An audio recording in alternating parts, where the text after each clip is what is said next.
מה הכי קשה? הדחיפה הראשונה. הדחיפה הראשונה. איזה קשה, וואי. איזה קשה זה להתחיל לדחוף. אתה אומר, אני אין לי כוח, לא רוצה. ואתה אומר, איפה המוטיבציה? והמוטיבציה לא תגיע. אין מוטיבציה. הפעולות. אתה תצטרך לדחוף, ואז מגיעה המוטיבציה. המוטיבציה זה כשכבר הגלגל זז, כשכבר הגלגל זורם. אז יהיה לך את המוטיבציה. אבל בהתחלה תדחוף בלי שום מוטיבציה. תזיע, תתחרפן, אבל תדחוף בכל הכוח. ואז המוטיבציה תגיע. ברוכים הבאים למאושר, הפודקאסט שיעזור לכם להגשים חלומות, לפרוץ גבולות ולהתעלות לרמה הגבוהה ביותר בחיים שלכם. לי קוראים עדי יעקב, והפרק הקרוב הולך להיות בלתי שגרתי. אנחנו הולכים לדבר על מוטיבציה. אבל לפני שככה נתחיל, יש לי פה אורח מיוחד. אורח שלקח לי חודשיים לקבוע איתו פגישה. ועכשיו הוא פה. גבי דניאל, בוקר טוב, תודה שהגעת. מה שלומך? מעולה, איזה כיף שהזמנת. תודה שהגעת. יש לך תחום עיסוק שהוא מרתק. אתה עוזר לאנשים ולעסקים להגשים את המטרות שלהם. נכון. מה זה עסקים, מה זה אנשים ומהי מוטיבציה? אוקיי, אז בעיקרון יש כאן איזושהי בעיה. אוקיי? בן אדם פותח עסק, וכשאני מדבר על עסקים, אני מדבר על עסקים שנותנים שירות. לא יודע, מישהי עושה לג'ל ללקוחות, או מלמדת בנות איך להיכנס לתחום, או אדריכלים, מעצבי פנים, אנשים מתחום הכושר, תזונה, מנטורים, יועצים, מאמנים, מטפלים. האנשים האלה פתחו עסק, למדו משהו מקצועי, ואז הם יום אחד מגלים שהם עצמאים, והם צריכים להניע את כל הדבר הזה לבד. וזה מאוד מאוד מאוד מאתגר. רוב האנשים האלה לפני זה היו שכירים, או עבדו באיזה חברה, היו מגיעים בבוקר לעבודה, היו נותנים להם רשימת מטרות, רשימת משימות, והיו אומרים להם, זה מה שאתה צריך לעשות. ואז אתה לא חושב יותר מדי, אתה פשוט עושה, בסדר? בן אדם בא בבוקר לעבודה שלו, הוא פשוט עושה את מה שצריך, והוא יודע שיש לו בוס, והוא יודע שצריך להביא תפוקה. והוא יודע בדיוק מה הוא עושה בבוקר ובצהריים, ויש לו פשוט לוז, ומישהו מנהל לו את הזמן, ואומר לו, תקשיב, עכשיו אתה עושה שיחה, עכשיו אתה עושה זה, עכשיו אתה עושה... לגמרי. אפילו אם אף אחד לא מנהל לו את הזמן, הוא יודע שהוא חייב לעשות את המשימות. הוא מקבל משכורת סוף החודש, מישהו משלם לו כסף, בסדר? וזה כאילו מאוד ברור לבן אדם, שכשמישהו אחר משלם לו, הוא חייב לעמוד בדדליינים, בתפוקה, הוא צריך להביא תפוקה. הוא יודע שאם לא, חודש, חודשיים, שלושה, הוא עף מהמקום עבודה. כשבן אדם הופך להיות עצמאי, פתאום בן אדם בשביל עצמו, זה מתחיל להיות בשבילו סיוט. פתאום הוא יכול לקום מאוחר, פתאום פעם שמעתי איזה מנטור, מאוד אהבתי את המשפט שהוא אמר, האם, כל עצמאי צריך לשאול את עצמו, האם הוא היה סוחר את עצמו לעבודה כשכיר? איזו שאלה עמוקה. כן, האם היית סוחר את עצמך לעבודה? עכשיו אתה בוס, והיית צריך למצוא מישהו שיעבוד עבורך בעסק, ואז אתה יודע שהוא מתנהל כמו שאתה עכשיו מתנהל כמו עצמאי. האם היית לוקח את הבן אדם הזה שהוא יהיה העובד שלך? וב-90% מהמקרים, לצערי, התשובה היום של בעלי העסקים זה לא. ברגעים מסוימים כן. ברגעים מאוד מאוד מסוימים כן, אבל הרצינות, העמידה במשימות, העמידה ביעדים, בן אדם, כשזה לעצמו, קצת זורק פס. הוא אומר, יאללה, מחר, או הכי גרוע, ועל זה רציתי לדבר איתך היום, הוא אומר, כשיהיה לי מוטיבציה, אז אני אעשה. אבל מהי מוטיבציה? מוטיבציה יכולה להיות בשתי כיוונים.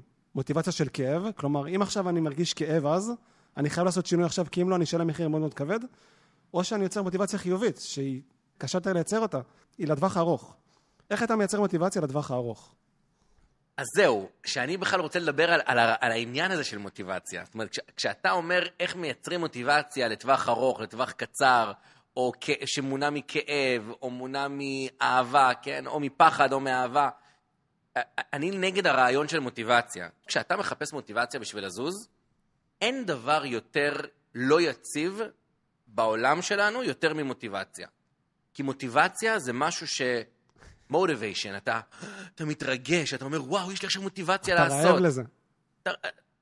יש לך מוטיבציה לעשות משהו, אבל מחר בבוקר אתה קם, נגמר המוטיבציה. אתה נמצא באיזה סדנה, אתה כולך בטירוף, אבל יום אחרי זה נגמרה הסדנה. הכל יורד. לגמרי, ולכן סדנאות מוטיבציה זה נחמד. מה שצריך זה משהו אחר, ואני רוצה אולי לתת פה כמה רעיונות במהלך הפרק, מה כן אפשר ליצור, אבל בא לי להגיד שזה יהיה ברור, מוטיבציה, מי שמחפש מוטיבציה בשביל להצליח, או שהוא מחכה למוטיבציה בשביל להתחיל לפעול, בשביל להרים את העסק המצליח שלו, בשביל שהוא יוכל לעשות פעולות גדולות בחיים שלו, הוא לא יצליח. הוא לא יצליח בחיים. אתה חייב לייצר את התחושה הזו של עכשיו אני קם ועושה. ויש את הבקרים האלה שאתה פשוט קם בלי אנרגיה, ואתה פשוט חייב רגע לנער את עצמך, להיכנס רגע להתקלח, לשטוף פנים, לעשות ריצה, הליכה, כל מה שעושה לך טוב, ופשוט להגיד, טוב, עד עכשיו הייתי בדאון, עכשיו אני חייב לזוז. וזה החלק הקשה. כן, עדי, תספר לי קצת, מה, אנחנו לא מכירים. נכון. מה, טוב, זה הפודקאסט שלך, כולם מכירים אותך כבר, אבל אני לא, אני רק באתי בבוקר לפה, ואני רואה פה, לא יודע, אולי אלה שיאזינו לא רואים את זה, לא יראו, אבל אלה שיראו את הפרק, פשוט הרמת פה הפקה מטורפת, רואים שזה משהו שאתה אוהב. תחשוב שמה שאנחנו עושים פה עכשיו זה מוטיבציה. אני לפני שנה הייתי במקום שהרגשתי, קמתי כל בוקר לחיים שאני לא הייתי מאושר מהם. קמתי והרגשתי חסר המשמעות, חסר המטרות.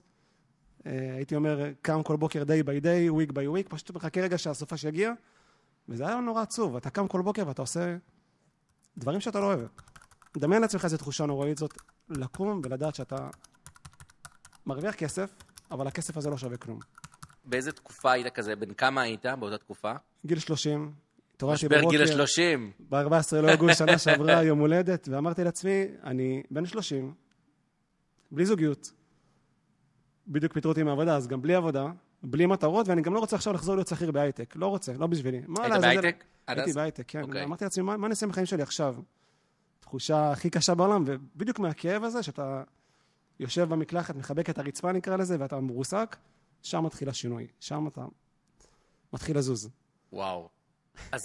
ואז מה, אמרת בוא נרים פודקאסט משוגע ונתחיל ליהנות מהחיים? הרגשתי אבוד. התחלתי פשוט להתקשר לאנשים מעניינים בארץ. שלום, קוראים לי עדי. אתם נראים לי אנשים מעניינים. אני רוצה להזמין אתכם לארוחת צהריים, אני רוצה להזמין אתכם לכוס קפה. מתאפשר לכם, נוח לכם, והאמת שזה הפליא אותי. פשוט רוב האנשים שהתקשרתי להם אמרו לי, תגיע בשעה ככה וככה, במקום ככה וככה, אנחנו הולכים להיפגש. מדהים. ואז אתה מדבר עם אנשים, ואתה רואה שהשיחות מרתקות, ואתה אומר לעצמך, וואו, אני מדבר עם כל כך הרבה אנשים מעניינים. אולי אני רגע צריך לצלם את זה. למה שרק אני אהנה מכל הטוב הזה? למה שלא כל העולם יוכל לספוג משמעות ולקבל מענה לכאבים שלו? ומכאן נוצר הפודקאסט. מטורף. אתה קצת מגרד לי, כי אני מאוד אוהב לפגוש אנשים שאני מאוד מעריך אותם פעם בכמה זמן גם, אבל אין לי את האומץ לבקש מהם גם לצלם את זה. ואתה יודע, מה מונע ממך? התמודדתי עם איזה מישהו שאני מאוד מאוד מעריך, פעם באיזה חצי שנה אנחנו מחליפים תכתובות מיילים כזה. מה קורה, מה העניינים, ופעם בשנה גם אפילו נפגשים לאיזה כוס קפה או משהו. סתם בשביל הדוגמה, אני אתמול כתבתי עם מישהו שהוא מיליארדר. אני יודע שהוא מיליארדר, הוא די מפורסם, יש לו חברת ענק עם כמה אלפי עובדים בארץ, בעולם, בלה בלה בלה.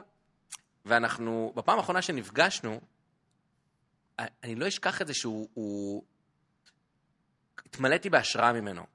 סתם בשביל הדוגמה, דיברנו על איזה ספר, שהוא אמר לי, תגיד, קראת כבר את הספר הזה? איזה ספר מדובר? קראו לזה גלגל התנופה. קראו לספר גלגל התנופה של ג'ים קולינס. אוקיי. עכשיו, אני לפני 4 שנים כבר קראתי ספר שקוראים לו בזונומיקס, שזה ספר שמתאר את ההצלחה של אמזון, של ג'ף בזוס, את המוח הגאוני שלו. ג'ף בזוס הוא האיינשטיין של הדור שלנו. אנשים חושבים שג'ף בזוס זה אמזון. לא מבינים את העוצמה ואת הגדולה של אמזון, מכל המהלכים העסקיים שהם עושים. הם בין הראשונים בעולם שפיתחו בינה מלאכותית ומשתמשים בזה בעסקים של אמזון. גלגל התנופה זה למעשה, בספר שקראתי אז בזונומיקס, אני זוכר שקראתי שכשהיה את הנפילה של בועת .com בשנת 2000, אז אמזון כמעט קרסה.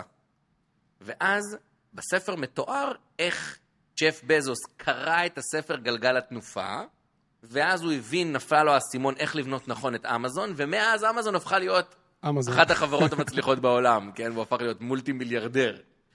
ואני זוכר שכבר אז חיפשתי את הספר גלגל התנופה. אתה יודע, הלכתי לסטימצקי, לצומת ספרים, שלום, יש לכם גלגל התנופה, שלום, ואז אמרו, איזה גלגל התנופה? מסתבר שזה ספר שבאמת נכתב בשנת 2000. אתה יודע, בצומת ספרים בסטימצקי אין ספרים שנכתבו לפני 25 שנה. וויתרתי על זה. כשפגשתי את החבר המיליארדר שלי, הבנת שהספר אצלו. אני יושב מולו, ותוך כדי אנחנו מדברים על כל מיני מהלכים עסקיים, ואנחנו עושים סיור מוחות, מדברים על גיוס עובדים, וכמובן שהוא, אני באטמוספרות של 20-30 עובדים, הוא באטמוספרות של 3,000 עובדים, אבל אנחנו מדברים על גיוסי עובדים, ואני שואל אותו איך אתה עושה ככה, ומה אתה עושה ככה, ואז הוא אומר לי, כן, ג'ים קולינס הרי בגלגל התנופה מדבר על זה, ואני אומר לו, פופ, תעצור. אבל קראת את גלגל התנופה? תרגש אותך. ואז מה, הוא אומר לי, כן, הוא אומר לי, אני עכשיו באמצע לקרוא את זה בפעם התשיעית. אוקיי. אדם מיליארדר קורא ספר אחד בפעם התשיעית. תקשיב, קודם כל אמרתי לו, אני הולך לקרוא את הספר הזה בשבועיים הקרובים, אז גרתי בכיכר רבין בתל אביב, חזרתי הביתה, מול הבית שלי היה, שזה כנראה שם עדיין, ממש בכיכר ממול, יש שם חנות של ספרי יד שנייה. אז מצאת אותה שם. פשוט נכנסתי לחנות, אמרתי, שלום, יש לכם פה את גלגל התנופה? ישבה שם איזו בחורה מבוגרת כזאת, אמרה לי, זכור לי שכן, כאילו היא זוכרת את זה מלפני 25 שנה, אבל יש שם, לא יודע, אלפי ספרים, כן, היא כזה רצה, ממש, תוך שנייה היא מצאה את זה, הלכה לאיזה מדף, לזה, בום, כמה זה עולה? 10 שקלים. תביא לי עכשיו. אמרתי, הנה לעולם, ב10 שקלים, אתה יכול ללמוד סודות, שלקח שנים לצבור אותם. שהפכו את ג'ף בזוס למולטי מיליארדר. שהופכים גם מיליארדרים אחרים ומיליונרים אחרים בעולם, הם לומדים ספר, קוראים ספר שיכול לעלות לך 10 שקלים, ויכול לשנות לך את העולם. גם אם יעלה לך 200 שקלים, זאת ההשקעה הכי טובה שאתה תעשה לעצמך. אפילו ב10 שקלים, עדי, ואתה יודע מה, נניח וזה עלה 200, מדהים. שווה כל שקל. כן, וזה לימד אותי שיעור, שלפעמים אתה נמצא באיזה סדנה, באיזה קורס, עזוב עכשיו מיליארדר, עומד המרצה ואומר, הנה ספר שבזכותו למדתי משהו, תקראו אותו. רוץ תקנה. כמה אנשים אחר כך הולכים וקונים את הספר? אולי 1-2. אתה יודע מה, אני אפרגן לך. 5% מהקהל. מתוך 100, אולי 5 אנשים הולכים לקנות את הספר. והיית לארץ. איפה כל ה-95 אנשים האחרים? יש לכם סודות בתוך ספר שעולה לכם 100 שקל. לכו תקנו, תקראו. אבל הסודות הללו יודעים לכולם. לדעתי, כל אדם יודע שאם הוא רוצה להצליח, הוא יכול להצליח. כולנו מבינים מהי הצלחה. השאלה היא, האם אתה בתור אדם מוכן לשלם את המחיר של ההצלחה? הרי בוא נגיד כזה דבר, אתה רוצה לייצר כסף, אתה רוצה לייצר זוגיות, אתה רוצה לייצר הצלחה, כולם יודעים בדיוק מה צריך לעשות. איזה מחיר יש לבן אדם שרוצה להצליח? המחיר של לעשות פעולות לאורך זמן, מבלי לראות תוצאות, ולהתמיד במה שאתה עושה. כלומר, תמשיך לעשות פעולות, אתה עושה הרבה מאוד פעולות, שותל הרבה מאוד זרעים, ייקח זמן עד שהזרע הזה יהפוך להיות שתיל, שיהפוך להיות עץ, שיניב פירות מתישהו. אתה לא יודע מתי זה ייקח. אתה פשוט שותל, משקה, ויש סיכוי גם שהעצים האלה לא יצליחו, אבל אתה חייב לזוז כל הזמן. לא מזמן הייתי באקאטון של Monday. אתה מכיר את הסטארט-אפ פור סטארט-אפ? את המיזם הזה? זה גם פודקאסט מטורף, שאני שומע, מתוך איזה 250 פרקים, שחרשתי לפחות על 180 פרקים משם, אז הם גם עשו מדי פעם מפגשים פיזיים, מיטאפים, כן, אז הם עשו פעם ראשונה האקאטון, ככה הם קראו לזה, גם בכיכר רבין, מעל יש שם איזה אולם כזה ל-300 איש, וערן זינמן, הבעלים של Monday, היה שם, והוא דיבר על מנהיגות, והוא שאל את כולם, הוא אמר, מה לדעתכם הדבר שהכי מפחיד אותי ב-Monday? אז כולם אומרים, שיהיה איזה באג, שיפרצו לכם לחברה, שמלא עובדים יעזבו, הוא אמר לא. מה הוא אמר? הוא אמר, הדבר שהכי מפחיד אותי, והוא גם מיליארדרי, כן? החברה היום נסחרת ב$10 מיליארד בנסדק. אז ערן זינמן אמר, הדבר שהכי מפחיד אותי ב-Monday, זה שאנחנו נפסיק לקחת סיכונים. הוא אומר, כשהצוות יפסיק לקחת סיכונים, ויפסיק לזוז מהר ולנסות דברים, ולקחת סיכונים, זה היום שבו אני מתחיל לפחד, שניכנס לקיפאון, שיש כבר יותר מדי עובדים, ואומרים, אוי ואבוי, שרק לא נעשה את זה, כי יש יותר מדי עובדים, ושיש יותר מדי משקיעים, ויש לנו, אנחנו צריכים להגיש דוחות רבעוניות לבורסה, ובלה בלה בלה בלה בלה, אז בוא לאט לאט, בוא לא ננסה לעשות דברים חדשים, בוא לא נעשה עוד A-B טסטינג, בוא לא, מה זה הדבר שהכי מפחיד אותי בעולם? אפשר להבין. את הפחד הזה, מצד שני, דווקא הפחד הזה הוא מה שגורם לך לגדול. הפחד הזה של לקחת סיכון, כל עוד הוא מחושב, יכול להוביל אותך למטרה שלך. נכון. הרי מה זה עסקים? עסקים זה להסתכן. אבל בוא ניקח רגע סיכון. בוא ניקח רגע לקח את הסיכון בחיים שלך. מה יכול לקרות? מקסימום תצליח. מקסימום תיכשל. למדת מהטעות. מה יכול לקרות? בסוף, מה בן אדם רוצה? לישון טוב. שלווה. לאכול טוב. להעניק ליקרים, לא. סקס טוב. וזהו. הוא לא רוצה להסתבך. כי אתה יודע, החיים הם כל כך שבריריים. הכל יכול, אתה יודע, בשנייה, זה פשוט, זה עצוב. גם ראינו את זה ב7 לאוקטובר. אני עדיין לא מעכל את זה שמתו, נרצחו 1,500 איש, אני אומר, וואו, זה, אתה יודע... זה טראומה לנצח, לדעתי. וזה בשנייה, וכמעט אין בן אדם במדינת ישראל שלא מכיר מישהו, שמכיר מישהו שזה קרוב משפחה שלו. לא נדבר על עוד 100 חטופים, 120 חטופים, שנמצאים... זה באמת, אתה יודע, אבל זה נגיד קיצוני. גם ברמת בשנייה יכולים לפטר בן אדם מהעבודה, בשנייה יכולים להעיף אותך, בשנייה אתה יכול להישאר בלי פרנסה. בשנייה, השינויים הם כל כך קיצוניים פה, אפשר לאבד את מה שקורה בשנייה. ומזה אנשים מפחדים. אנשים מפחדים שאם הם יעשו איזשהו שינוי, הם יאבדו הכל. ואני רגע רוצה להגיד שדווקא זה... שהם לא עושים. שדווקא זה מה שצריך לתת להם את הבעיטה בתחת, כן לזוז. כי הכל גם ככה כזה שברירי. נכון. מי מבטיח לך שמחר בבוקר, באמת, בת הזוג שלך תישאר איתך? מי מבטיח לך שבן הזוג שלך יישאר איתך?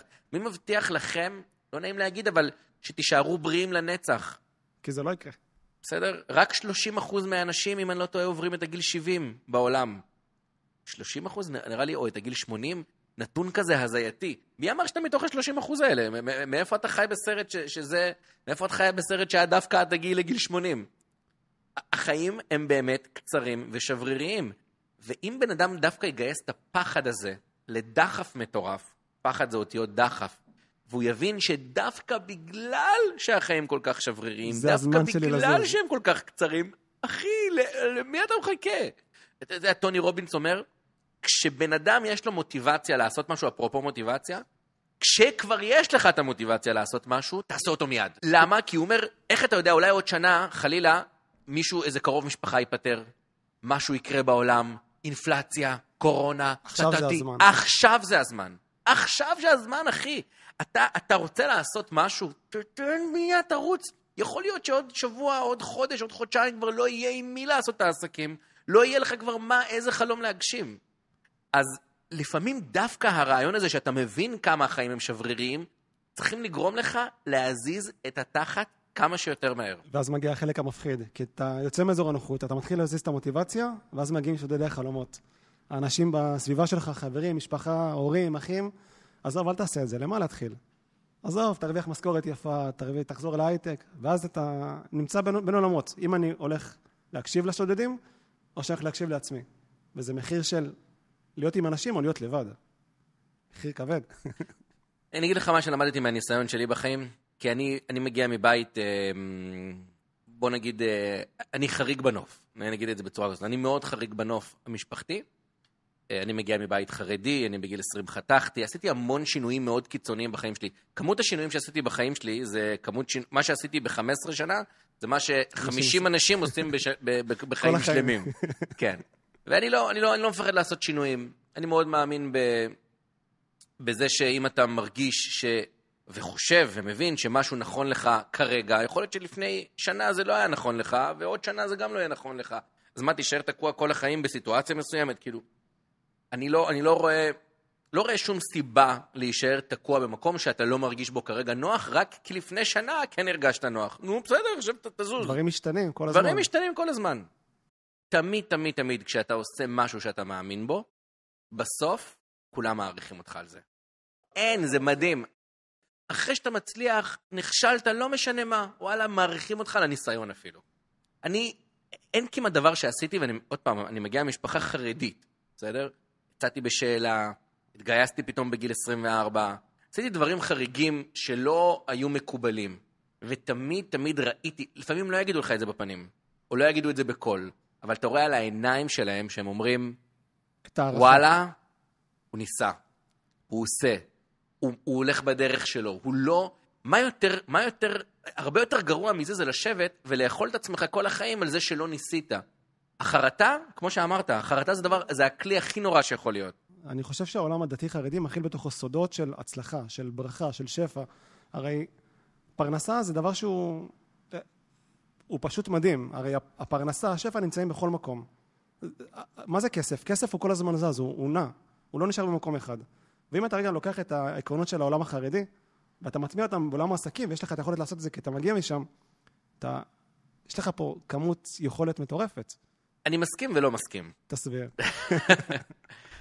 אני מסכים עם זה שהחוכמה והקצב של המוח שלי, כשהייתי בחור חרדי, כשאני חתכתי בגיל 20 והפסקתי ללמוד גמרא, הרגשתי בשנה וחצי הראשונות שאחר כך, שנה וחצי, איך היו לי לפעמים כאבי ראש פיזיים, מזה שהעטתי כביכול את קצב המהירות מחשבה שהייתי רגיל אליה ביום יום. כי היית רגיל ללמוד כל כך הרבה. כי הייתי רגיל ללמוד כל יום 10-12 שעות גמרא. אין דבר שמחדד יותר את המוח בעולם מגמרא.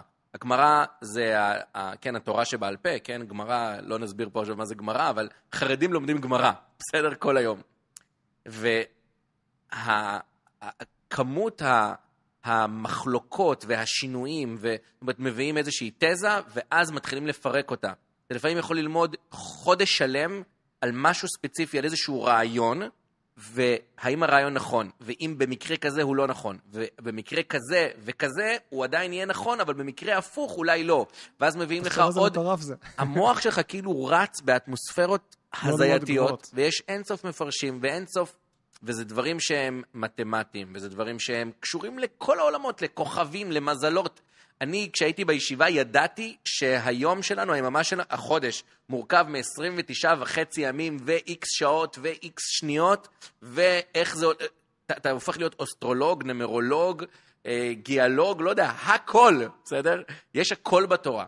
אז ברמת החוכמה, אני מסכים איתך ב-100%, גם ברמת החוכמה וגם ברמת קצב המהירות מחשבה. כלומר, לא סתם... לזוז מהר? אתה לומד לא לזוז מהר. פה אני רגע רוצה לעשות את השינוי. אתה לומד לחשוב במהירות על, אתה חד מחשבה. אני באמת הרגשתי, כשהייתי 17, 18, בגילאי 17, 18, 19, שאני גאון, כי אני לומד גמרא. וכשיצאתי בשאלה, דרך אגב, זה היה אחד הדברים שהכי הפריעו לי אצל בנות. אתה יושב עם בחורה בחוף הים, בחורה חילונית, ואתה רגיל לקצב, שיחות עומק, למהירות, לחדות מחשבה, ואתה יושב עם הבחורה הכי חכמה, בסדר? ואתה אומר, מה אני עושה פה? אין לך את המכנה המשותף הזה פתאום. אין לך את המכנה, מה שמעניין אותה זה, גבי, אז נצא גם מחר, שאתה אוהב בירות, אתה אוהב זה, כאילו, אתה יושב עם בחורה בת 22, ואתה אומר, זאת הרמה שלך? על זה את מדברת, איפה השיח בחיית רבק? איפה העומק? אתה יודע, כחרדי הורגלת לעשות כל לילה חשבון נפש, לקרוא איגרת הרמב"ן, לטפל בכעסים שלך, לטפל במידות שלך. תשמע, אין ספק שהחינוך החרדי הוא וואו, מבחינת העומק שזה מביא לך לחיים. אבל, כשאתה מדבר איתי על הצלחה עסקית, זה ממש לא מחייב. למה?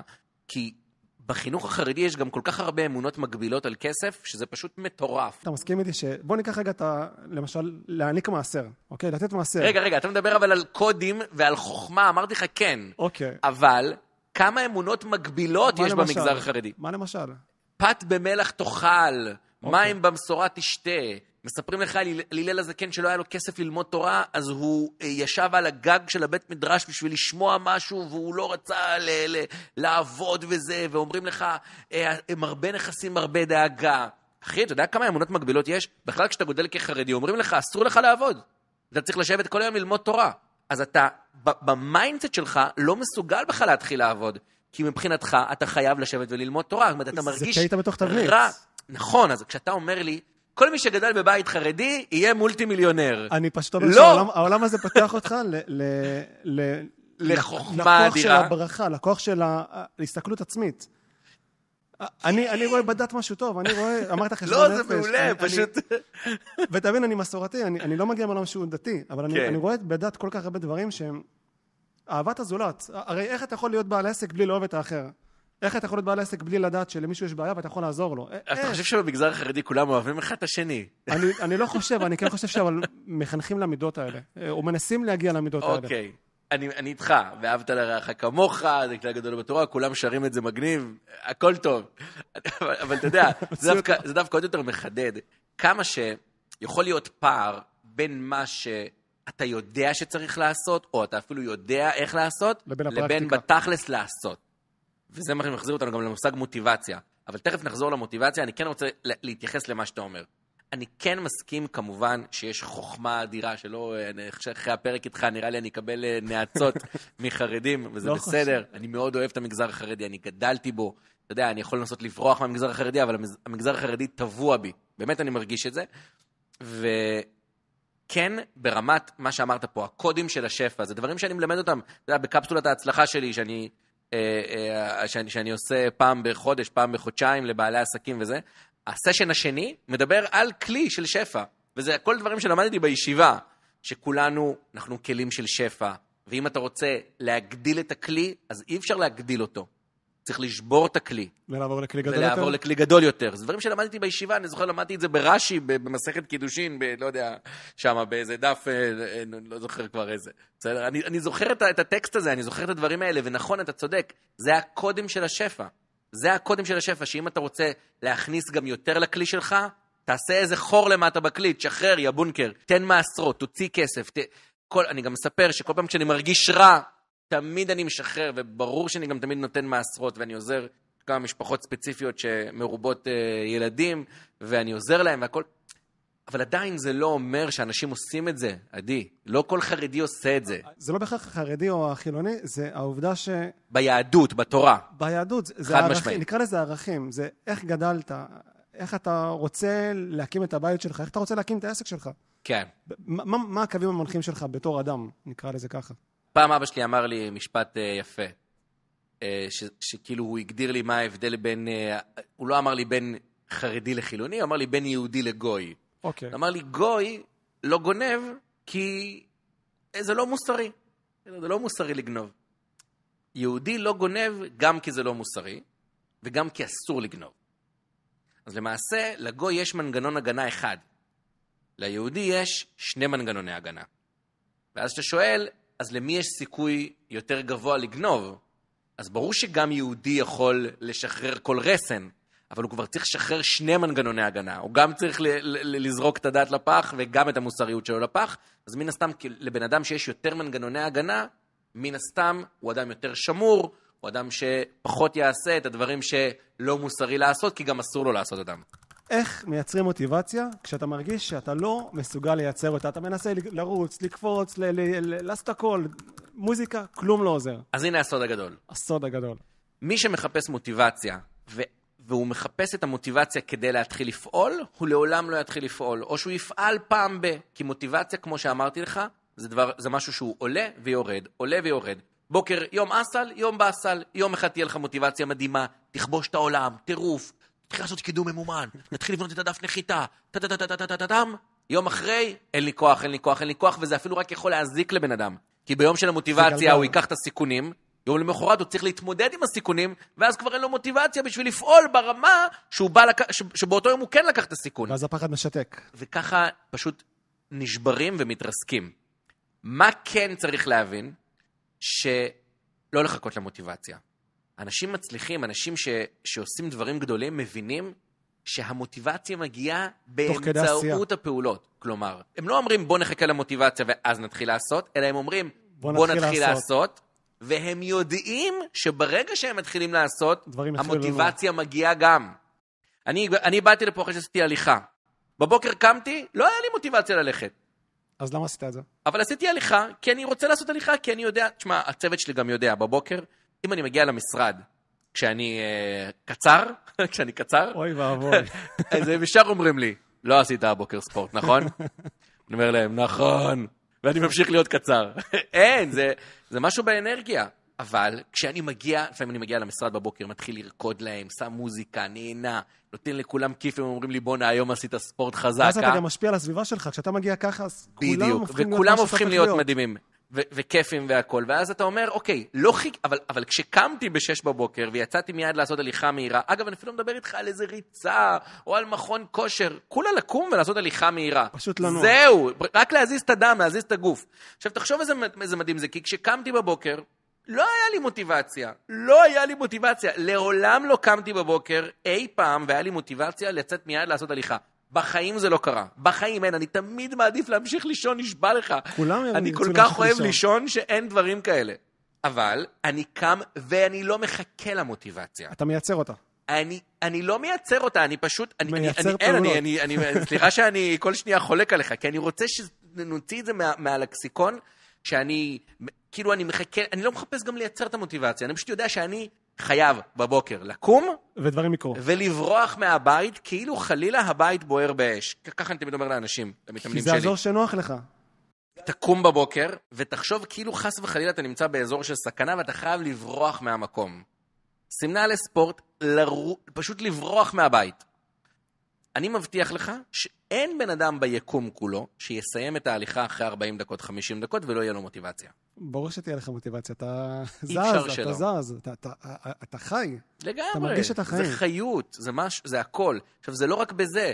אתה יושב בבוקר במשרד ואין לך מוטיבציה לכתוב את הדף נחיתה שאתה כל כך רוצה, אתה יודע שאתה חייב לשבת ולכתוב. אין לך מוטיבציה להרים את הפודקאסט, אין לך מוטיבציה לכתוב את הסרטון הבא, אין לך מוטיבציה להתקשר ללקוח בשביל למכור לו. אין תירוצים. תתחיל פשוט לעשות, אל תחכה למוטיבציה, תתחיל לעשות. אני מבטיח לך שכשתהיה לך את ההצלחה הראשונה, פתאום לקוח אחד יסלוק, פתאום לקוח אחד יגיד כן, פתאום הדף נחיתה כבר יהיה מוכן ותשלח את זה לעיצוב. אתה מתחיל לגלגל את הגלגל. וזה גלגל התנופה, אפרופו.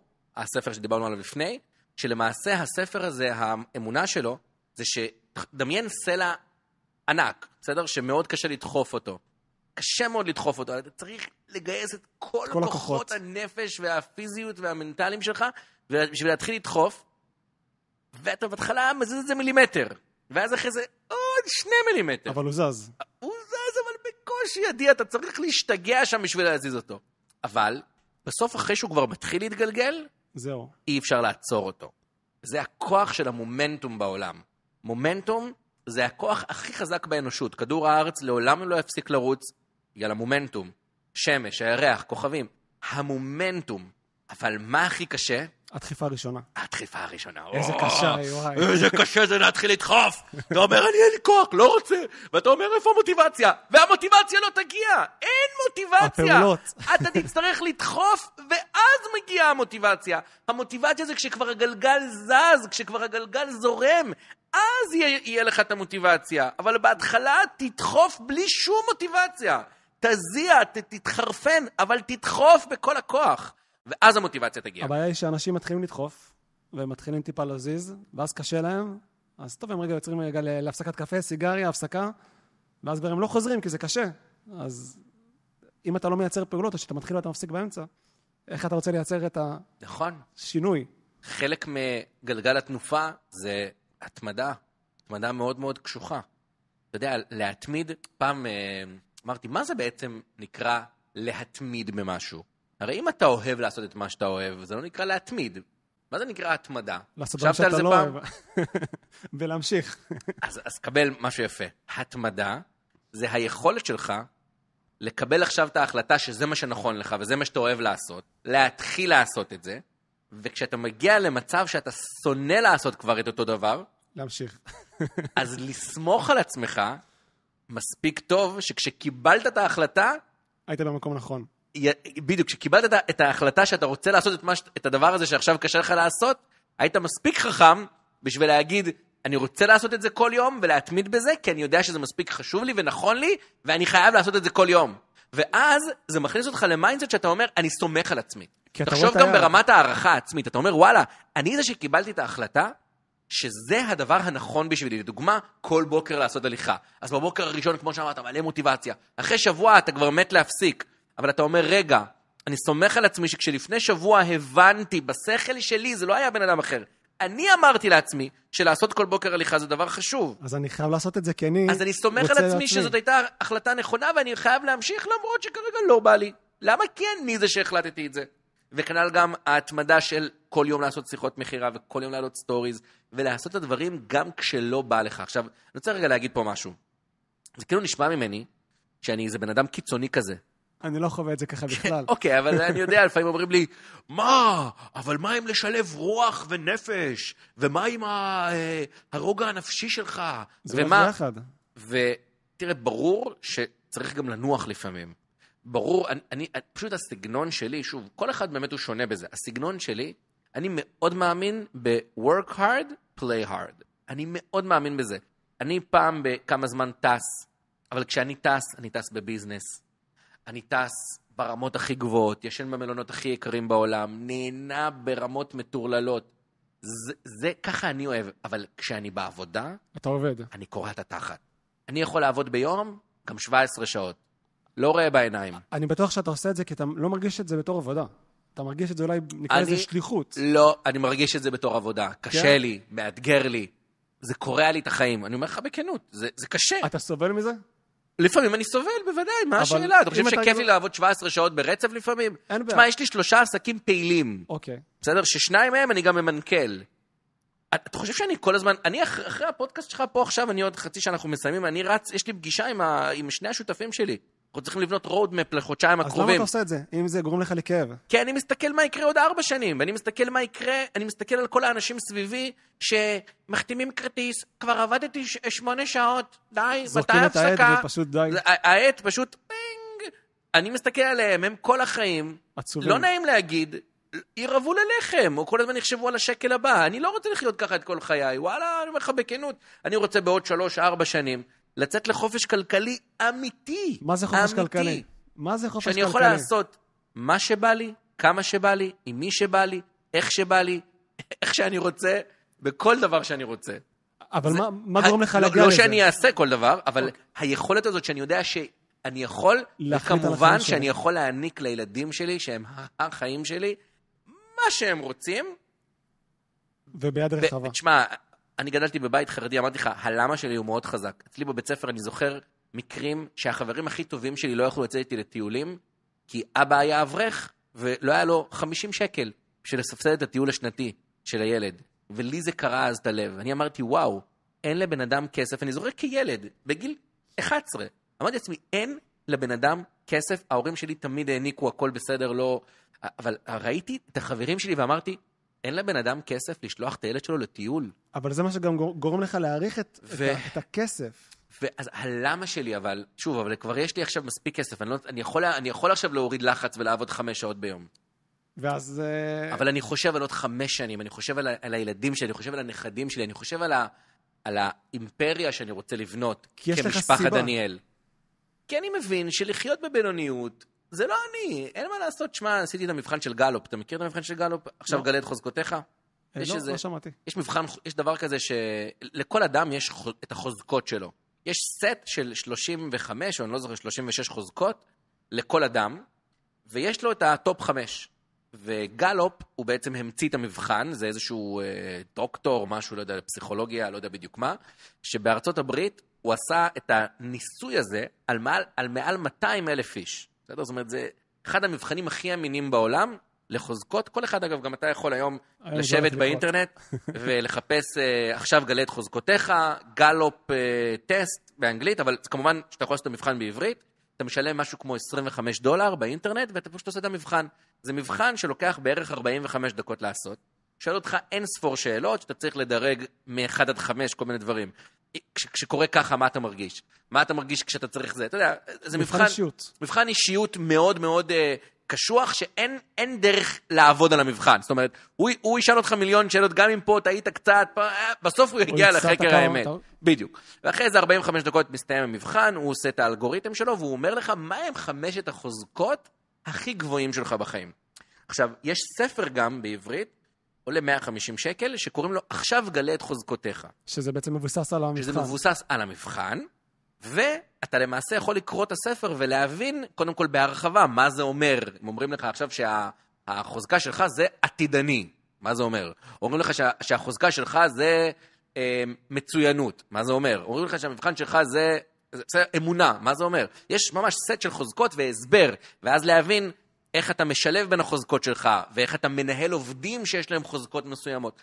ממש ספר מדהים. אגב, פה בארץ מוכרים את הספר, הוא עולה 149 שקלים, למיטב זיכרוני. זה היה לפני 6 שנים כשקניתי אותו. וזה מגיע בתוך ניילון כזה. זה הספר היחיד בספרייה שתקנו בתוך ניילון. למה? כי הם נותנים לך כבר קוד קופון בשביל לעשות את המבחן בחינם. ולכן זה בתוך ניילון שאנשים לא יגנבו את הקוד שיש בפנים. אז אתה פשוט יכול אחריי פה לרדת לקניון, לקנות ללכת לצומת ספרים סטימצקי, לחפש שם את הספר, ואתה כבר מקבל שם בפנים את הקופון כאילו לעשות את המבחן, למבחן. בקיצור, אז הספר הזה, הגלופ וכל הדבר הזה, הם מאמינים שבן אדם לא יכול להצליח בזה שהוא יחזק את החולשות שלו. כי זה החלק החלש שלו. אחי, זה החלק החלש שלך, אל תנסה להיות משהו שאתה לא. כן, תחפש ותראה, מה החוזקות שלך? ותחזק את החוזקות שלך, תעצים אותם בטירוף, ואם אתה צריך, בסוף אתה גם כן תצטרך להצליח גם בזכות החולשות, צוות, ארגון, בסדר? לחפש איך לעשות חיבורים, אבל אתה יודע, אם החוזקות שלך זה לא יודע מה, קריזמה, דרך אגב, זה חוזקה. סתם שתדע.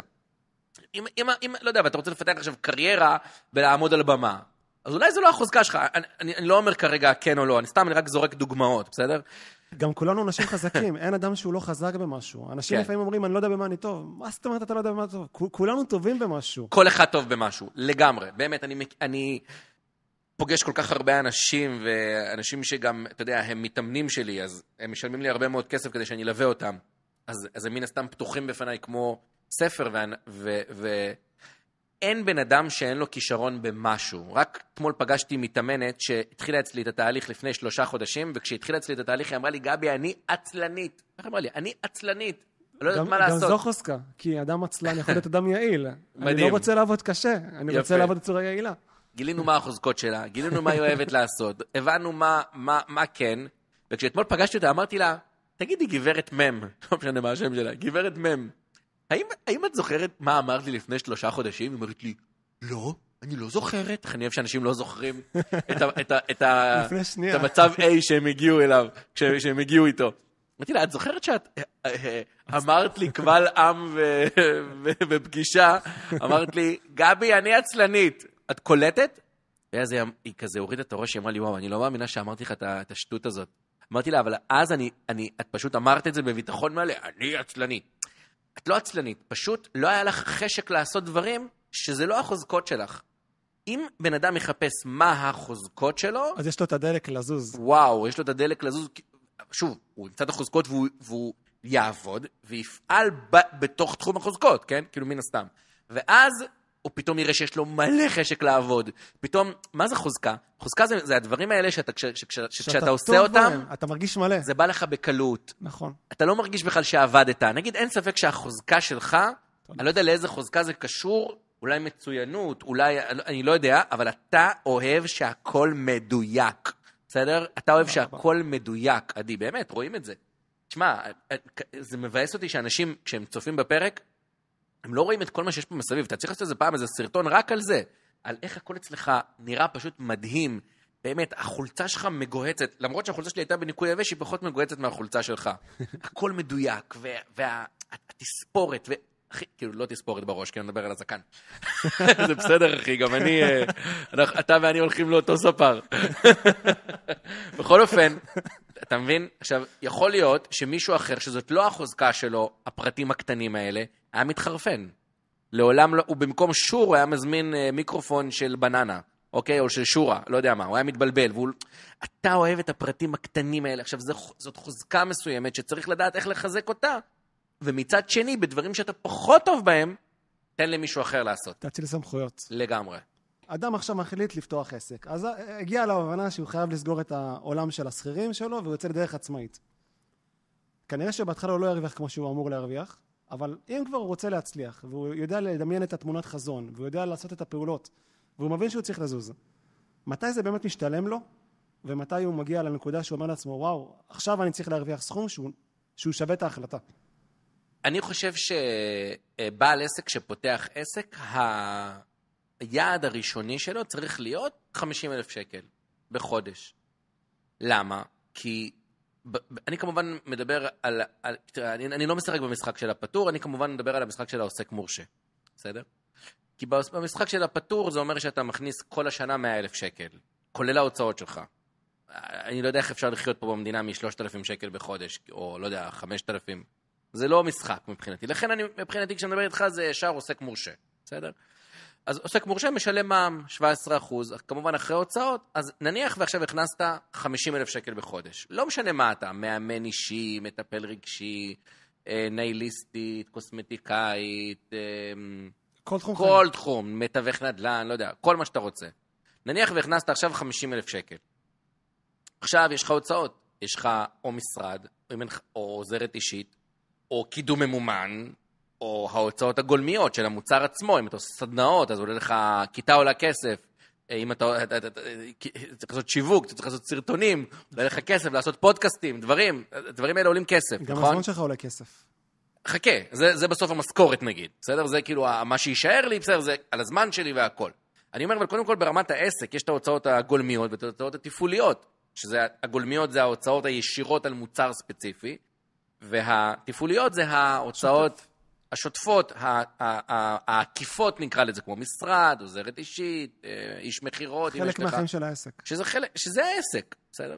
50,000 שקל, תוריד, לא יודע מה, 10,000 שקל הוצאות של קידום ממומן ומשרד ועוזרת אישית, לא יודע איך תדחוף את זה ב-15,000 שקל? מה נשאר לך עכשיו? 35? עכשיו תוריד מע"מ, תוריד מס, נשאר לך בערך, לא יודע מה, 20? 15? אני לא יודע איך אפשר לחיות במדינת ישראל פחות מ-20,000 שקל בחודש. מה, הסחירויות פה עולות מלא כסף, או משכנתה, או הדירות, המחירי הדיור עולים. הקוטג' עולה יותר כסף, הכל, גם אני מרגיש את זה ביום יום שלי. הדברים עולים יותר כסף כל הזמן. אם פעם הייתי, לא יודע מה, קונה אוכל בחוץ, זה עולה לי מנה נורמלית 40 שקל, זה היה לפני 10 שנים. היום פחות מ-70 שקל. היום אתה לא יוצא למסעדה עם 300 שקל. פחות מ-300 שקל, אתה לא יוצא בכלל למסעדה. עכשיו, עזוב אותך מסעדה, נדבר איתך סתם לשבת לכל צהריים בשווארמה, אתה יודע, עזוב, כאילו. פעם שווארמה היה עולה 35 שקלים, 40 שקל, היום. 20 שקלים. כן, לגמרי. פלאפל היה עולה חצי מנה, אני זוכר 9 שקלים, 5 שקלים. היום הכל עולה פי 10, הכל עולה פי 100 יותר יקר.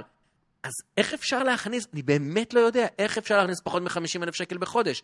וכשאני אומר את זה לאנשים, ואז בדרך כלל אני מגלה שהחשבונות בנק שלהם עדיין משולבות. כלומר, יש להם רק חשבון בנק אחד. שזה עסק גם ופרטי? עסק וגם פרטי. ואז הם חושבים שהם מכניסים כסף, אבל הם לא באמת מכניסים כסף. כלומר, פתאום מגיע להם המע"מ והם נבלים. ואז מתחילות החרדות. ואני צריך לשלם שכר דירה. ואני צריך לשלם מע"מ. ופתאום מס. ואני צריך לשלם מס. מאיפה הגיע עוד 7,000? ואז אומרים, בוא ניקח שחור. ואז, בשביל לחסוך את המיסים ואת המע"מ, ואז זה עוד יותר גרוע. כל אותם אנשים שתמיד לקחו בשחור, הגיע קורונה, לא קיבלו שקל אחד מהמדינה. כי המדינה אמרה, לא היה לך עסק, לא הכנסת כלום, אז לא היה לך גם שום ירידות בהכנסות. פתאום כולם אמרו, אוי ואבוי, מה עושים? לקחתי שחור, חשבתי שאני מקמבן את העולם, אבל פתאום חטפו את הפצצה. אבל זה לא רק זה, זה גם אנרגיה. לקחת שחור, אתה יודע, הכסף שמגיע במזומן, הוא פשוט נעלם. מאות אנשים שסיפרו לי את זה, שאין בו ברכה. כי הוא נוזל כזה, אתה גם לא רוצה לתעד את זה בשום מקום, אז אין לך מושג כמה כסף נכנס, כמה כסף יצא, הכל כזה מפוזר, ואז אתה כל הזמן לוקח את זה מאיזה מגירה, או איזה משהו, פתאום יום אחד אתה מחפש במגירה, ואתה קולט שאין לך מה לחפש שם, כל הכסף נעלם. אז אני באמת לא רואה דרך שבה בן אדם יכול להתנהל במדינת ישראל, פחות מ-50,000 שקל מינימום בחודש. עכשיו, אתה רוצה מתישהו לעשות מינוף, צוות, להגדיל את עצמך, לגייס אנשים שיהיו סביבך, בסדר? זה עולה כסף כל הדברים האלה. אז ברור שעסק צריך לשאוף לעלות ל-80,000 הכנסות, 120, 200, 300. אז מבחינתי עסק מינימלי, זה עסק שעושה 50, עסק כבר מבוסס, עסק שאומר לי שהוא כבר 2, 3, קיים, שהוא כבר יכול לפרנס אותך בטווח הארוך, זה עסק שמכניס באופן יציב בין 150 ל-200 אלף בחודש. שזה לא מעט כסף, בוא נסכים. אני יכול להגיד על עצמי, אני כרגע עסק קטן. העסק נפתח לאחרונה. אוקיי. ואני דוגל בגישה של לעבוד עם מעט מאוד לקוחות, אבל כל לקוח שאתה עובד איתו זה לקוח שהוא נקרא לזה VIP. אני מעדיף למכור מעט מאוד מוצרים למעט מאוד לקוחות, אבל כל לקוח זה... שזה מעולה, זאת גישה מעולה. אבל אתה לא רוצה לדבר איתך במספרים פה וזה, אבל אתה מרגיש שלהגיע ל-50,000 שקל בחודש זה הרבה מדי? כן ולא. אני יכול להגיד לך שיש לי מעט מאוד לקוחות בעסק. כדי לגייס לקוח, אני צריך להקדיש הרבה מאוד זמן ולייצר בכלל את הפגישה הזו. אבל ברגע שאני עובד עם לקוח, זה לקוח שאני בונה את מערכת יחסים. כלומר, אני עובד איתו לתקופה מאוד מאוד ארוכה. אני מעניק לו הרבה מאוד שזה מעולה. אבל השאלה היא, האם... אוקיי, אז בואו נתקדם רגע לדבר הבא. הרעיון הזה של להכניס 50,000 שקל בחודש, הוא חייב להיות הגיוני. מה הכוונה? חייב להיות קודם כל אתה חייב להבין שזה חשוב להכניס 50,000. ואז אתה צריך לשאול את עצמך, אם גבי אמר שברמה ההגיונית אי אפשר לחיות במדינת ישראל פחות מ-20,000, ותמיד יהיו הוצאות של מה, מיסים, הוצאות תפעוליות, גולמיות של בערך 30,000, אז אני חייב להגיע ל-50. סבבה? זה כאילו השלב הראשון. יש הסכמה. זה הסכמת. יפה, עכשיו בוא נתקדם לשלב הבא. עכשיו אתה צריך לשאול את עצמך, האם אני במגרש הנכון? אתה מסכים איתי שאם אתה רוצה לנצח במשחק כדורגל, אתה לא יכול להיות במגרש טניס. נכון. נכון? יופי. נכון. עכשיו, אם אין לך, שים לב, אם אין לך מספיק שירותים, סלש מוצרים, בסדר? פיזיים, שירות, אתה מפיק פודקאסטים היום, אם אין לך מספיק מוצרים, שברמה ההגיונית אתה יכול למכור כמות מול עלות, שיביא אותך ל-50,000 בחודש, אתה לא בכיוון הנכון, אתה לא במגרש הנכון. כלומר, אני מפשט את זה שנייה. נניח ועכשיו אתה אומר, אני לוקח לכל לקוח שלי 5,000 שקל. אין לי מושג על מה, אבל 5,000 שקל. ו-5,000 שקלים כפול, אז כמה אתה צריך למכור בשביל להגיע ל-50,000? ל10 אנשים. ל10 לקוחות. אז אתה אומר, עכשיו, אם אתה אומר לי, לא גבי, אני לא יכול, אני רוצה לעבוד עם מעט מאוד, לא מוכן בסדר? אין בעיה, אז כמה לקוחות אתה רוצה לסלוק? רק 5 בחודש? אז אתה צריך ליצור 5 מוצרים שעולים 10,000 שקל כל חודש. נכון. עכשיו, מה אתה יכול להגיד לי? לא, גבי, אני מסוגל לגייס כל חודש רק 3 לקוחות, אבל כל לקוח זה לקוח אבל כל לקוח זה לטווח ארוך, ואז אני אומר לך מעולה, אבל אתה אומר לי עכשיו שיעברו 10 חודש, יעברו כמה זה? 3, 6, 9, יעברו סך הכל 3.5 חודשים, ואתה ב-50,000 בחודש. ואז מה אני אגיד לך? מדהים, הנה, פתחת עסק, ותוך חצי שנה, תוך 4 חודשים, תוך לכל היותר 8 חודשים, אתה כבר תגיע ל-50,000. ואז אני אומר לך, מדהים, זה טוב מאוד. אני לא רוצה שבבת אחת תעשה 50,000 כשאתה פותח את העסק, כי אז אולי אתה תקרוס, כמו שאמרת. ואז חצירה ואתה פשוט... לגמרי. אני מאוד מאמין, אגב, בעסקי ריטיינר, בסדר? זה כמובן מאוד מסוכן. אתה יודע, ב7 לאוקטובר, כל עסקי הריטיינרים בישראל קרסו. כי הדבר הראשון שבן אדם מבטל, זה יאללה, בוא לא נעשה עכשיו פודקאסט חודשיים, בוא נבטל את הקידום, את הקמפיינר שלי, בוא נעיף את ההוא, פתאום אנשים נשארו עם 0. אני דווקא לוקח את המשברים האלה בתור הזדמנות ללקוחות שלי. אני אומר להם, חבר'ה, בדיוק בגלל שעכשיו יש משבר, בדיוק בגלל שעכשיו יש את הסיטואציה הזו, תשתמשו בזמן הזה, כן. כדי לקדם את העסק שלכם, כדי לגמרי. לדבר על הכאב. אז אתה איש מחירות טוב, שזה מעולה. אבל אני אומר, רק אמרתי בסוגריים, בכוכבית כזאת, שזה גם לפעמים יכול להיות מסוכן. אבל נניח ויש לך ריטיינרים באופן יציב וקבוע, בשווי, עוד פעם, נגיד 5,000 שקל בחודש, כפול 10 אנשים, חלום. אתה רק נשאר לך לגדר כל חודש, ולראות איך אתה יודע, אולי ממשיך בקצב של 3 לקוחות, ואז מביא איש צוות, אבל אתה גם תמיד יכול להישאר בוטיק, אתה יכול להגיד, אני עדי יעקב, כיף לי שיש לי 10 אנשים, 10 לקוחות לנצח, מדי פעם לקוח עוזב, מכניס אחד אחר, הכל בסדר, אבל אתה חייב מראש להבין שיש לך מוצר ששווה 5,000 שקל. ואז בן אדם אומר, אוקיי, איך אני מייצר מוצר ששווה 5,000 שקל בחודש? זה קל. זה הכי קל בעולם. אתה פשוט מעניק יותר ערך. אתה צריך לשאול את עצמך, כמה ערך אני צריך להעניק ללקוח, כמה שירות אני צריך להביא לו, ששווה 5,000 שקל. אני דווקא עושה את זה בשיטה שהיא טיפה שונה. מה השיטה שלך? אני מחפש בעיות. ככל שאתה מוצא בעיות גדולות יותר, אתה מעניק פתרונות גדולים יותר, והפתרונות הגדולים, בהנחה ואתה מעניק ערך גדול יותר ללקוח, שאם אתה עובד למשל עם לקוח גדול, אז הזמן שלו חשוב, הערך שלו חשוב, היכולת לסמוך עליך, הרי בוא נסכים שאדם שמשקיע 10,000 שקלים או 20 או 30,000 שקלים, זה לא באמת הכסף, זה מה אתה מביא איתך לשולחן. מה אתה מביא איתך לשולחן? הרי אתה יכול עכשיו ללבוש חולצה שעולה 1,000 שקלים, אתה יכול ללבוש חולצה שעולה 20 שקלים, מה ההבדל? החוויה שאתה מעניק ללקוח, זה מה שחשוב לדעתי. אז בעיות וחוויות? בעיות גדולות, פתרונות גדולים ואיכותיים, ולשים את הטובה של הלקוח במרכז. זה מה שחשוב. להבין מה הכאב שלו, ולהעניק לו פתרון ומוצר שהוא לא רק מעניק פתרון לכאב, אלא מעניק פתרון שהוא הרבה יותר מקיף, ברמה שהוא לא צריך אפילו לצפות לפתרון שאתה מעניק לו. זו התשובה. מהמם. התשובה שלי תהיה שצריך לבוא לתוכנית ליווי עסקי שלי, כי אנחנו חודש שלם עובדים רק על ליצור את המוצר. כשבן אדם מתחיל תהליך עסקי, חודש שלם אנחנו רק חופרים על כל השלב של הפיתוח העסקי. מי זה האבטר שלו, מה הבעיות, מה הכאבים, מה החלומות, עם מה הוא מתמודד, מה החסמי רכישה שלו, איזה אמונות מגבילות יש ללקוח שלך. אנחנו חופרים על זה ממש מכל הכיוונים. מפרקים את זה לגורמים, ואז על בסיס זה אנחנו בונים את המוצר. והופכים את המוצר לוואו, ושמים בו אלמנטים ותועלות ובונוסים ועוד הרבה מאוד דברים.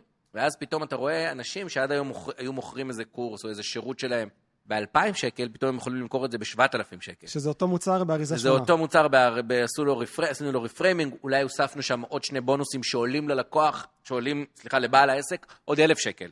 אבל ה1,000 שקלים האלה הפכו את המוצר מ2,000 שקל לשווי 7,000 שקל, ואתה אומר, וואו, כאילו, פתאום הוא משחק במגרש אחר. פה מתחיל השינוי. לגמרי.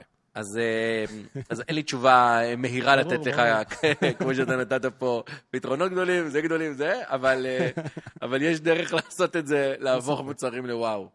אז דיברנו על מוטיבציה, על עולם הדת, על עסקים, על גלגל התנופה. כן.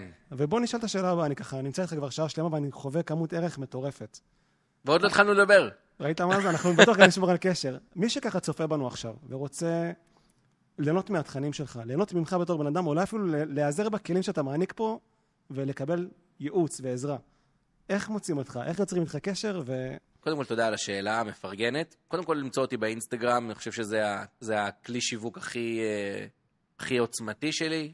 משם כבר אני אשלח אתכם לעוד ערוצי שיווק, ככל הנראה אני אציע לכם להצטרף לקבוצת וואטסאפ שלי, כל מיני כאלה, אבל האינסטגרם זה, שם תוכלו להפיק גם הרבה מאוד דרך, סרטונים שאני כבר מעלה במשך 6 שנים. יש לך גם את הפודקאסט שלך?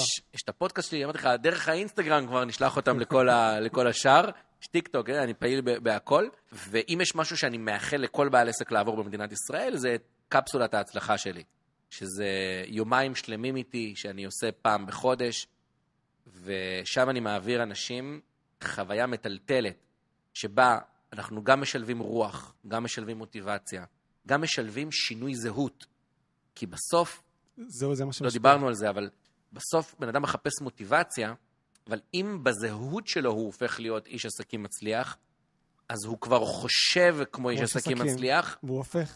ואז הוא יודע להתמודד עם כל אתגר שיבוא, ויודע איך לעשות כל דבר, כי יש ידע בכל מקום היום, ואפשר ללמוד הכל בצ'אט GPT אפילו, לשאול אותו איך להצליח, כי זה כל כך קל לדעת איך, אבל הלמה, הבפנים, הזהות זה מה שחסר.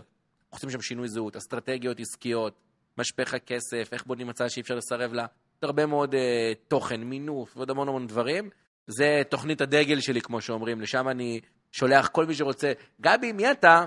בוא לקפסולת ההצלחה. אגב, אני מזמין אותך באהבה, יש ממש בסוף החודש הזה, אם אתה רוצה, תצטרף עליי. אתה עליי, תבוא באמת יומיים משני חיים ועסקים, אז זה ככה, לשם אני מוביל. סדנה שתשנה לכם את החיים מקצה לקצה. זה משהו שקשה להסביר, אנשים יוצאים משם וחודשים אחר כך עוד אומרים לי שזה משפיע עליהם על כל דבר שהם עושים בעסק. הפוטנציאל האנושי הוא באמת בלתי נגמר. שתראה בן אדם, כמה אתה מרגיש שיש לך פוטנציאל? הוא אומר לך, וואו, אני מרגיש שאני יכול לטרוף את העולם. והתסכול הכי גדול של בן אדם, זה שהוא יודע, זה מה שתסכל אותי לפני 10 שנים, וזה מה שמתסכל אגב אותי היום לעומת מה שאני יכול להיות, כן? בעוד 5 שנים. התסכול הכי גדול של בן אדם זה שהוא יודע לאיפה הוא יכול להגיע, והוא לא זז. והוא אומר, מה אני צריך לעשות בשביל זה? כאילו, איך יכול להיות שאני עדיין לא שם, שאני לא מגרד 5% מזה? זה מתסכל. ואז אתה נותן לבן אדם את הכלים, אתה משנה לו את הזהות, אתה מראה לו, ואתה עוזר לו גם לשנות את הזהות, אתה מראה לו למה כל מה שהוא לא מצליח לזוז, כי הוא לא מאמין באמת מבפנים שהוא יכול. כלומר, הוא יודע מה הפוטנציאל, אבל הוא מרגיש זה לא מגיע לו. שהוא חסר. שהוא אין לו את הכלים בשביל ליצור את זה. וכשאתה מעניק לו את הכלים האלה, כשאתה מזריק לו, ממש כמו איזה מזרק, אתה מכניס לו לתוך הגוף, לתוך הורידים, מכניס לו את הזהות החדשה שלו, משחרר לו את האמונות המקבילות שלו, נותן לו את הכלים העסקיים, פתאום בן אדם מקבל סחרור והוא מתפוצץ קדימה, וזה הדבר שאני הכי אוהב לעשות עם אנשים.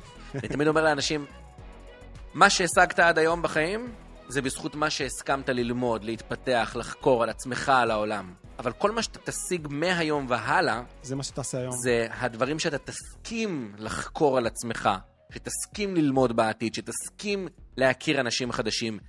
הדברים האלה יביאו אותך למקום החדש שאתה רוצה להיות בו בעוד 5 שנים. גבי דניאל, תודה על שיחה מרתקת. נהניתי מאוד, אתה אדם יקר. אוהב אותך מאוד, תודה רבה על ההזמנה.